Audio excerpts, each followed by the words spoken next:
My life turned into a complete mess about a year ago, and I need to get this off my chest. I'm Ethan Blackwood, a 34-year-old software engineer at a major tech company in Silicon Valley. I never thought I'd be sharing this on Reddit, but when your family goes completely insane, you find yourself asking, how did I end up here? Let me start from the beginning, because trust me, this is one of those stories where you'll be thinking, what the actual hell, throughout the whole thing. I've known the Parker family for years. David Parker and his sister Olivia grew up in the same suburban neighborhood as me. We weren't particularly close, but we'd run into each other occasionally. Olivia was different. I don't mean to sound harsh, but she had been dealing with some serious mental health issues. She had been diagnosed with borderline personality disorder and was supposedly getting treatment, though it wasn't my business to know the details. Everyone in our circle knew Olivia struggled, but David never discussed it much, and I never asked. 1 year ago, then, out of nowhere, Olivia called me. She started posting cryptic messages on Instagram about upcoming joy and certain someone's responsibility. I didn't think much of it until she dropped the bomb. She claimed she was pregnant, and I was the father. My brain literally short-circuited. Wait, what? I remember staring at my phone screen in complete disbelief. Let me be crystal clear. I had never even hugged Olivia, let alone had any intimate relationship with her. The claim was so absurd, I couldn't even process it. When I called her back to confront her, saying, Olivia, I have no idea what you're talking about, but there's absolutely no way I'm the father, she just kept repeating her claim, as if somehow I'd magically remember a night that never happened. I tried to stay composed, thinking maybe this was related to her mental health issues, but inside, I was freaking out. My hands were shaking as I tried to reason with her. That's when things started to go sideways. When I suggested a prenatal paternity test, Olivia flat out refused. She wouldn't budge, even though I kept saying, if you're so certain it's my child, why not take the test and prove it? Instead, she started posting emotional messages on social media. You need to be there for your child, and you're abandoning us before the baby's even born. It was pure manipulation, and I wasn't buying it.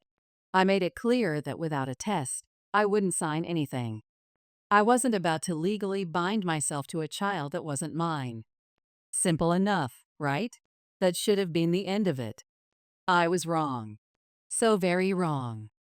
Family drama begins.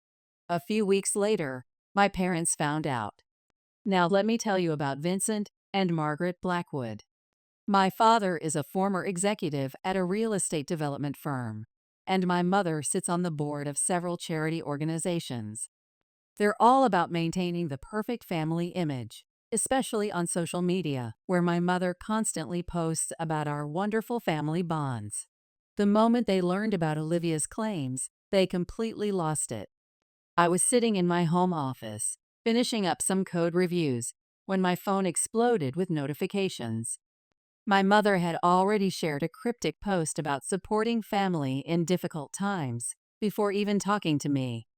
How could you do this to us? My mother's voice cracked through the speaker. Do you know what this will do to our reputation in the community? Mom, Dad, this isn't my child. I tried to explain, my voice steady despite my racing heart. Olivia is making this up. I wasn't even in the same state when she claims this happened. Don't lie to us, Ethan. My father's stern voice cut in. We raised you better than this. You need to take responsibility. The arguments that followed were ugly. Really ugly. My father brought up how I'd disappointed them by dropping out of Stanford years ago, and my mother kept talking about how this would affect her position in the charity board. They couldn't seem to shake the idea that I had somehow brought this shame upon our family name. What made it even more bizarre was that Olivia had allegedly gotten pregnant while spending a month at her friend's place in Oregon. I was in California, buried in a major project launch at work during that entire time. When I pointed this out to my parents, they just dismissed it. People make mistakes, my mother said, her voice dripping with disappointment. But real men own up to them. Mistakes? I shot back, my professional composure finally cracking. This isn't just some mistake, Mom. This is a serious accusation that could ruin my life and career. But they weren't listening. In their minds, their son had already been judged and found guilty. The perfect family image they'd cultivated was at risk, and that seemed to be all they cared about. 6 months later. By the time Olivia was 6 months along, my entire family had turned against me. Every phone call, every text message, every WhatsApp group chat had become a minefield. My mother's social media posts had grown increasingly passive-aggressive, filled with quotes about responsibility and being there for family. Each family dinner invitation turned into an intervention. I'd walk into my parents' luxurious Silicon Valley home, only to face a barrage of accusations. My father would sit in his leather armchair, glasses perched on his nose, looking at me like I was a disappointing investment that had failed to yield returns. Your reputation in the tech industry won't mean anything if people find out you've abandoned your child, Vincent would say, his voice carrying that familiar executive authority he'd used throughout his career. Margaret would chime in, her charity board persona slipping as she'd say, I had to make excuses at the foundation meeting again. Mrs. Henderson asked about you. I was losing my mind. It felt like I was trapped in some bizarre nightmare where logic and reality had ceased to exist. Thank God for my team at work. They were my anchor through all this. My project manager even pulled me aside one day and said, Ethan, we've got your back. Take whatever time you need to sort this out. But even some friends started to waver. Are you absolutely sure, man? My college roommate texted. Maybe there was a night you don't remember? Then came the ultimatum. My parents called me to their house on a Sunday evening. The sun was setting over their perfectly manicured backyard as my father delivered their decision. Either I step up and act like a father, or they would cut me out of their lives completely. We're serious, Ethan, my mother said, her perfectly manicured nails tapping against her phone screen. We can't have this scandal hanging over our family. Either you make this right, or... She paused, sharing a look with my father. We'll have no choice but to distance ourselves. I thought they were bluffing. They weren't. When I stood my ground, refusing to accept responsibility for something I hadn't done, they followed through. My father sent a formal email, always the businessman, informing me that I was no longer welcome in their home. My mother blocked me on all social media platforms and posted a vague message about painful family decisions. The pain was real. These were the people who raised me, who were supposed to be in my corner. Instead, they chose to believe someone else's lies over their own son's truth. They threw me away like I was nothing more than a threat to their carefully curated public image. It hurt like hell, but I refused to give in. I knew my truth, and I wasn't going to let anyone, not even my parents, force me to accept a lie. After the baby's birth, things got even more surreal after the baby was born. My mother, Margaret, was there at the hospital, playing the role of the proud grandmother, posting perfectly filtered photos on Instagram with captions about new beginnings and family blessings. I saw them through mutual friends' feeds, each post like a knife twisting in my gut. I had to navigate some serious legal hurdles to get the paternity test done because Olivia was still refusing. My lawyer, a sharp woman who'd seen her share of family drama, helped me push it through the courts. Then came the moment of truth. The test results arrived in my inbox during a morning stand-up meeting at work. My hands were shaking as I opened the PDF. The results? Exactly what I'd known all along. Not my child. Zero possibility. I felt a wave of relief crash over me, immediately followed by a surge of rage. All those months of accusations, the family drama, the social media nightmare, all of it based on a lie. The aftermath. Finally, I thought, forwarding the results to my parents. They'll see the truth. They'll realize they were wrong, and maybe we can start to rebuild.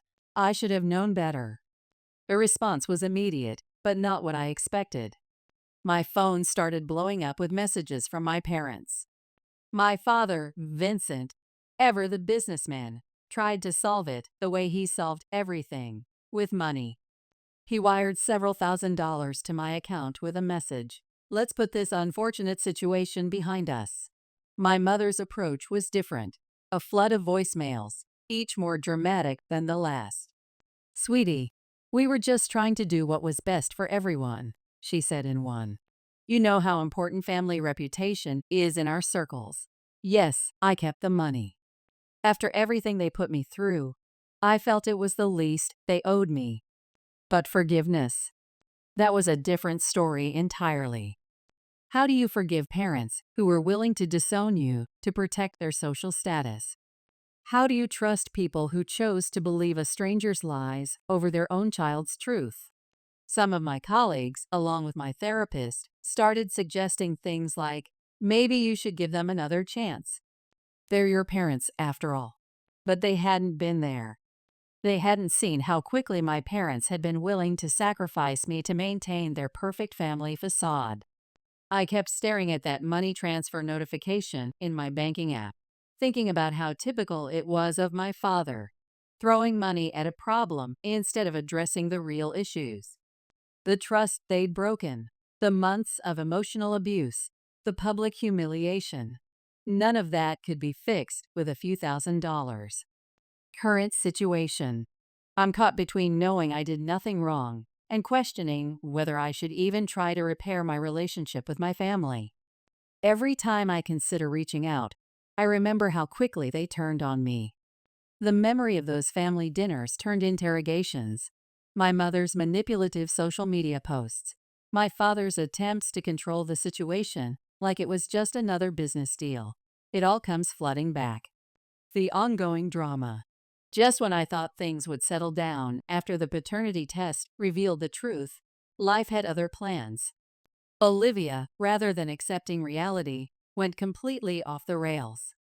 She started spreading rumors around our social circles that I had somehow manipulated the test results. Yes, you read that right. She actually suggested that I, a software engineer, had somehow convinced an entire medical laboratory to falsify DNA results. I'm not some mastermind hacker who can rig medical tests. I write code for cloud applications, for heaven's sake. But Olivia wasn't interested in logic. She was determined to paint me as the villain in her story. She went around our community, posting in local Facebook groups, claiming I had connections that helped me fake the results, that I was abandoning her and the baby. The most frustrating part? People actually started believing her conspiracy theories. In our suburban community, gossip travels at the speed of light. Soon I was getting dirty looks at the local Whole Foods. People I barely knew were sending me messages asking why I wasn't manning up. It was infuriating. Nobody seemed to care about the actual test results. They were more interested in the dramatic story of the tech guy who supposedly used his computer skills to dodge responsibility. I'd never felt so powerless. Being betrayed by your family is one thing, but having your entire community turn against you based on an absolutely ridiculous lie? That hits different. Especially in the tech industry, where reputation is everything. Parents' reaction. Meanwhile, my parents were trying to do damage control, but in all the wrong ways. Margaret kept leaving these long, emotional voicemails about wanting to reunite our family. She acted as if we could just sweep everything under the rug, like none of it had ever happened. She even started inviting me to their regular Sunday brunches again, as if a few mimosas and eggs Benedict would magically fix the trust they'd shattered. It was both awkward and insulting. They seemed to think that a few family meals and forced smiles would make up for months of public humiliation and emotional abuse. Like they didn't even grasp the magnitude of what they'd done. Let's move forward, they'd say, without any real acknowledgement of how severely they'd messed up. The attempted bribe. The situation hit a new low when my father tried his favorite solution: throwing money at the problem. Vincent sent me an email offering to buy me a Tesla Model S if I'd rejoin the family. The email was so corporate, so methodically written, it could have been a business proposal. He even included links to the exact model and color options he thought would appeal to me. I sat in my home office, staring at that email for what felt like hours, trying to process the sheer audacity of it. Did they really think they could buy back my trust with a luxury car? This was exactly what my father had always done, using his wealth to control situations, to control people. To him, every problem was just another business transaction, waiting to be negotiated. I couldn't even bring myself to respond. How do you reply to something like that? Their complete disconnection from reality was stunning. They weren't interested in actually fixing things. They just wanted their perfect family image back, and they thought they could purchase it like one of my father's real estate properties. The extended drama. But the worst part was discovering that Olivia had started reaching out to people from my past, trying to drag them into her elaborate fantasy.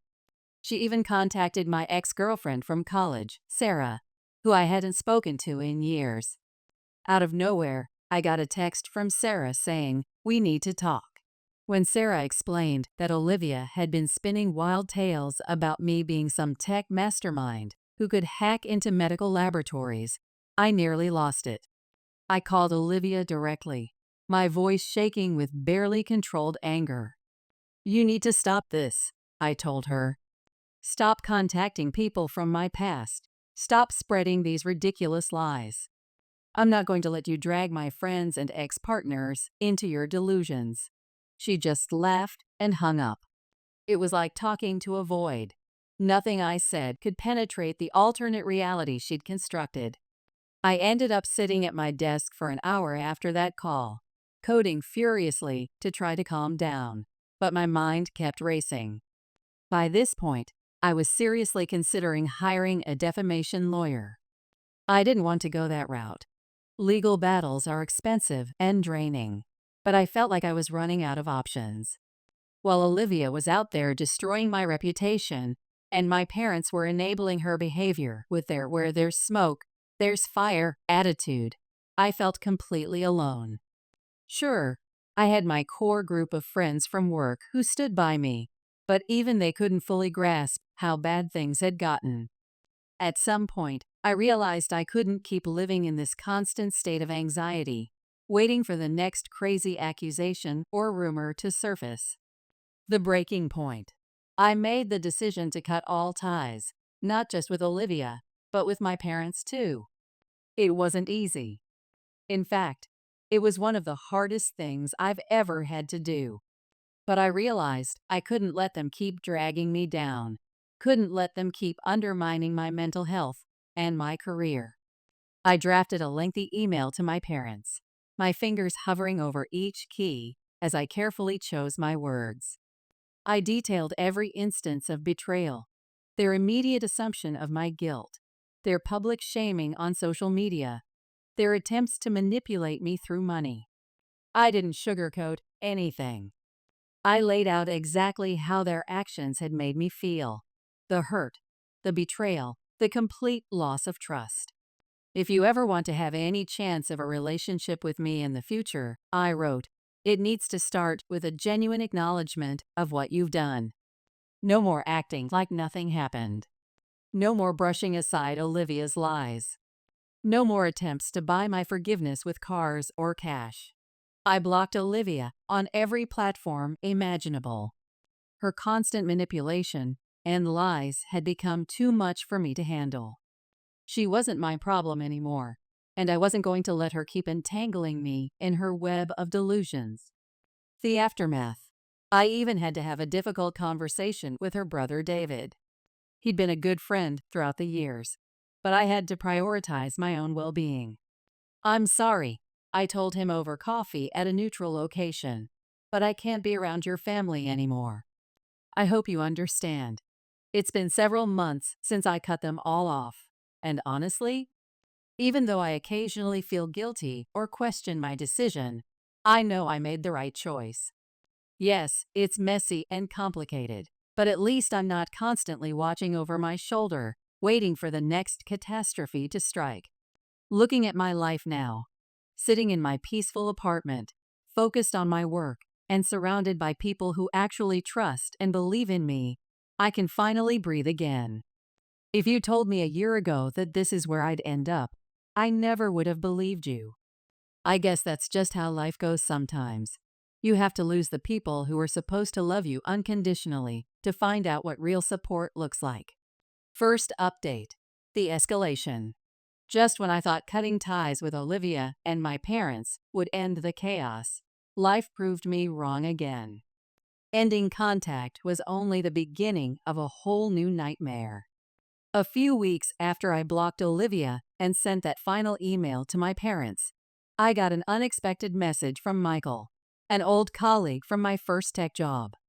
We hadn't spoken in years, so seeing his name pop up on my screen was surprising. "Hey Ethan, how are you holding up?" his message read. At first, I thought it was random, until he mentioned that my parents had contacted him. Michael and I had barely interacted outside of work projects, so why would my parents reach out to him? That was a serious red flag. It turned out my parents had been orchestrating a full-scale PR campaign, reaching out to everyone they could think of to speak to me on their behalf. We're talking old acquaintances, distant relatives, even people I barely knew from tech networking events. They were telling everyone they were deeply concerned about my mental state and that I was going through a difficult phase. The most infuriating part: they were spinning the whole situation as if I should be the one apologizing for disrupting the family harmony. They'd somehow turned my justified reaction to their betrayal into evidence of my supposed instability. The spreading web. Over the next few days, my phone and LinkedIn inbox were flooded with messages from people across my professional and personal networks. Some I hadn't spoken to since my Stanford days. Others were just loose connections from Silicon Valley networking events. They all said variations of the same thing: "Your parents are really worried about you," or "You should give them another chance. Family is everything." Somehow, Vincent and Margaret had convinced everyone that I was the villain in this scenario, that I'd lost my mind and needed to make amends. I couldn't believe it. Here I was, trying to move forward with my life, while my parents were running a sophisticated smear campaign that would make a political operative proud. The final straw came when they contacted my workplace. Yes, you heard that right. My parents somehow got hold of my director's contact information and called the office, expressing concerns about my well-being. Do you know how mortifying it is to have your boss call you into his office, looking concerned, asking about your home situation? Thankfully, my director, a veteran in the tech industry who'd seen his share of family drama, was understanding when I explained the whole situation. But the damage was done. My own parents were now actively trying to interfere with my career, potentially jeopardizing everything I'd worked so hard to build in the tech world. Legal action begins. There was only one option left: getting a restraining order. I connected with a lawyer who specialized in family law and harassment cases. Even though it felt extreme, I had no choice. They were interfering with my professional reputation in the tech industry, my friendships, and my mental health.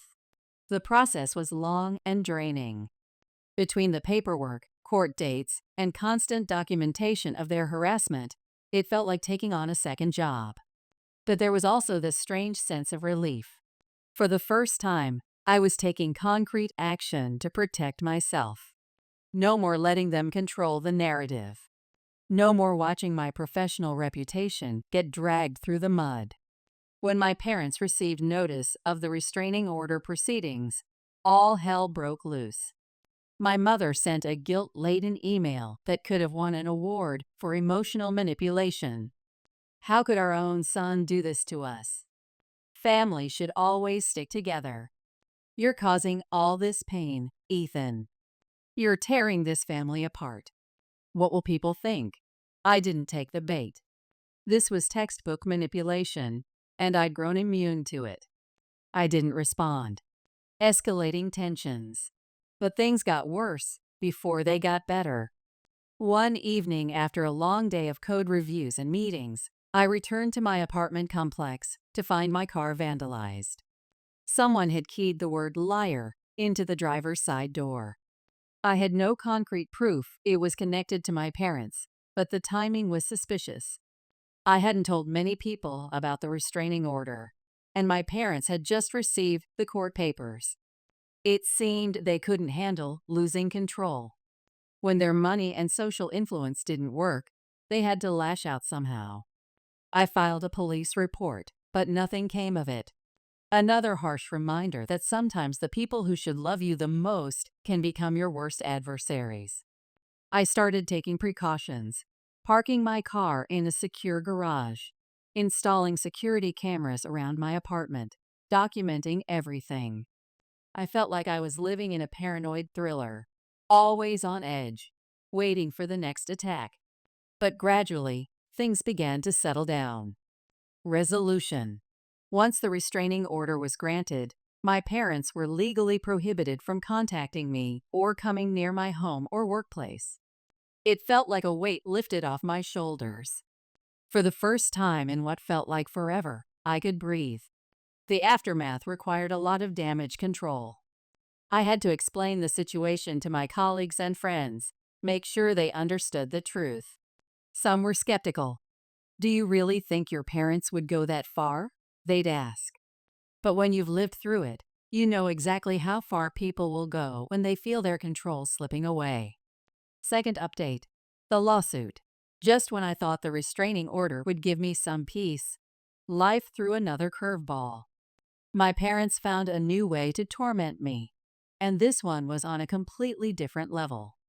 I was at home one evening, debugging some complex code for a major project release, when a certified letter arrived. At first, I assumed it was related to the restraining order, maybe some final paperwork. But no, it was a lawsuit. My parents were suing me for emotional distress. I sat in my ergonomic office chair, staring at the legal document, trying to process what I was reading.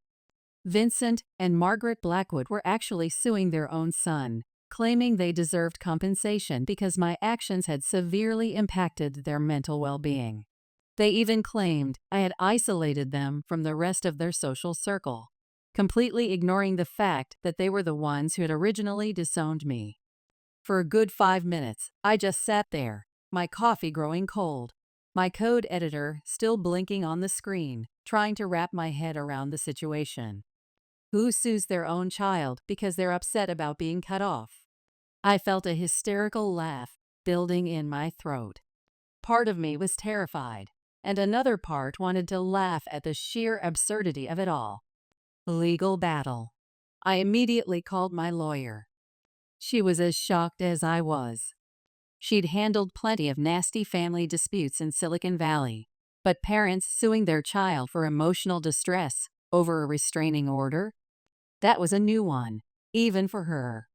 The weeks that followed were a blur of legal meetings, phone calls, and document gathering.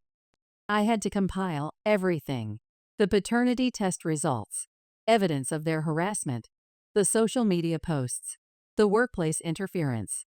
It felt surreal that it had come to this. My lawyer was confident we could win, but the fact remained. My own parents were trying to drag me through the courts because I'd finally stood up to their manipulation. Family fallout. But they didn't stop at legal action. In true Blackwood fashion, they started reaching out to extended family members, trying to turn them against me. I began receiving messages from aunts, uncles, and cousins I hadn't spoken to in years. Most of them were successful professionals themselves, which made their messages even more frustrating. "Why can't you just make peace with your parents? You're being selfish, Ethan. Do you know how this looks in our social circles? It was like they'd all been programmed with the same script, unable to see past my parents' carefully crafted narrative. How do you explain to someone who's only hearing one side of the story that your parents are suing you for emotional distress after they tried to force you to accept paternity of a child that wasn't yours? Court proceedings. I started cutting off more people from my life. I unfriended relatives on LinkedIn, blocked extended family members on all social media, and severed any remaining connections to that part of my world. Not because I didn't care about them. I did. But I was exhausted from constantly defending my choices to people who had already made up their minds based on my parents' version of events. The court date finally arrived.